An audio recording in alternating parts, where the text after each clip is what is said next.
Okay, so today's a huge day for us because back in September, we made the crazy decision to follow our dreams and buy our very first yacht.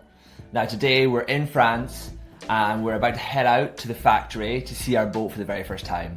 Yep, so just to bring you back on the journey, about 18 months ago, we decided we were definitely going to buy a yacht. I've been a monohull sailor all my life. You've always said monohulls. Yeah. I was convinced it was going to be a monohull that we were going to buy. And Andrew was trying to convince me, just go on a sea trial with an Excess 11. So I agreed, I went on a sea trial, and as soon as I went and sailed that boat and had a day out, I was 100% convinced. You were 100% convinced. Absolutely, yeah. It was the boat for us. So then we decided that that's the way we're going to go. I sent you out to Cannes just to kind of reconfirm that and finalise things and spec a boat, and that's what you did. Yeah, and I made my first video in Cannes speccing that boat. And now it's been 6 months later. Our boat's being manufactured. We've been invited out to the factory for an exclusive behind the scenes tour. We're going to meet the team who's building our boat, and we're going to get to see our yacht for the very first time, which is super exciting. It's been about 6 months. Our boat is heading towards the end of the production line, so we're not quite sure what to expect, but we're excited. We've been given permission to film inside the factory, which is fairly rare and exclusive, so we're really excited to take you guys with us. But yeah, it's time to go, so let's head off to the factory. We're going to see the boat.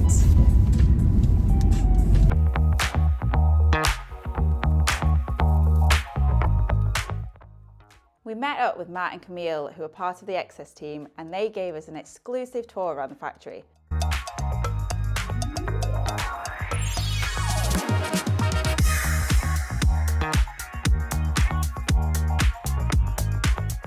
Our tour started in the moulding room, where we got to see the huge moulds that they use to create the hulls for both catamarans and monohulls in the Beneteau group. This mould was instantly recognisable as an Excess 11. With its modern, sporty side profile, I spotted it straight away. Here is the first Excess 11 of our tour, which is the complete hull after the moulding process. And you can see that the hull is a light grey colour. This is something Excess catamarans are famous for, and is super unique, helping Excess yachts stand out from all the other white boats from other manufacturers. The keels are moulded in with the hull, so it's all joined in one structure. Whilst the hulls are being manufactured in one building, the interiors are being built simultaneously in another. We went straight to check out the loo. Most of what goes into the yachts is manufactured off-site, and then it's all put together like a big jigsaw.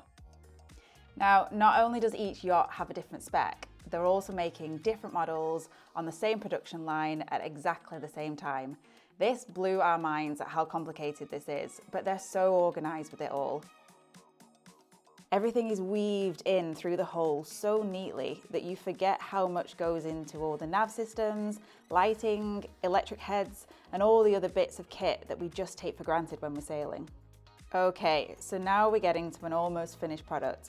The main structure has been put together, ready for the electrics to go in.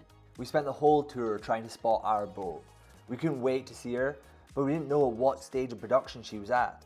And the anticipation was killing us until this moment, when Camille and Matt finally told us we'd arrived at hull number 250 of the Excess 11s, which was our boat. She was floating in a swimming pool so the team could test her engines and probably check that she didn't sink.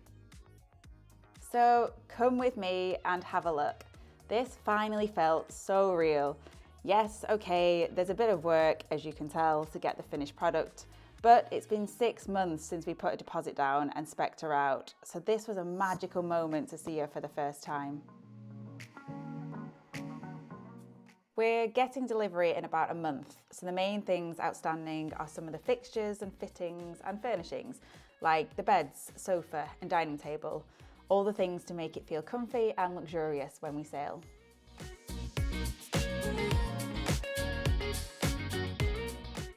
And as we were standing in the cockpit, taking it all in, the engines burst into life for the very first time, which felt very special. After years of fantasizing, we're at the start of achieving our shared dream of buying our very first yacht and sailing the world together. It truly felt super surreal standing on our own catamaran. We cannot wait until we launch her into the sea for the very first time and start sailing the Mediterranean. Once our boat is complete, she'll then come to the final assembly room where she'll come and get clean and sparkly and matched up with a mast for the first time. Here are some of the Lagoon and Excess family sitting and waiting to be finally shipped out to meet their new owners. And that was it. After getting some free Excess merch and saying goodbye to the team, we left our boat, ready to meet us in Les Sables on the west coast of France in just over a month's time. And that's where we're heading off to next, where we're planning to check out the marina where our cat will be launched. But this is where our trip got a little chaotic. We arrived at marina and whoa, it was absolutely crazy. It felt like a World Cup final. There were fireworks and flares going off, singing, drums, people cheering, and honestly, we had no idea what was going on. And then it hit us. It was the end of the Vendée Globe, a single-handed, non-stop, unassisted sailing race around the world, and it ended in Les Sables. Everyone was out to support Violette d'Orange, a French sailor who became the youngest person to ever compete in the Vendée Globe. She sailed the world single-handedly and completed the race in just 90 days and 22 hours. A massive achievement for anyone, never mind someone who's just 23 years old. The atmosphere was amazing, and we felt so lucky to be part of the event. But once the crowds died down, we headed off to spot other Excess catamarans and started making plans for our move to Les Sables at the end of March.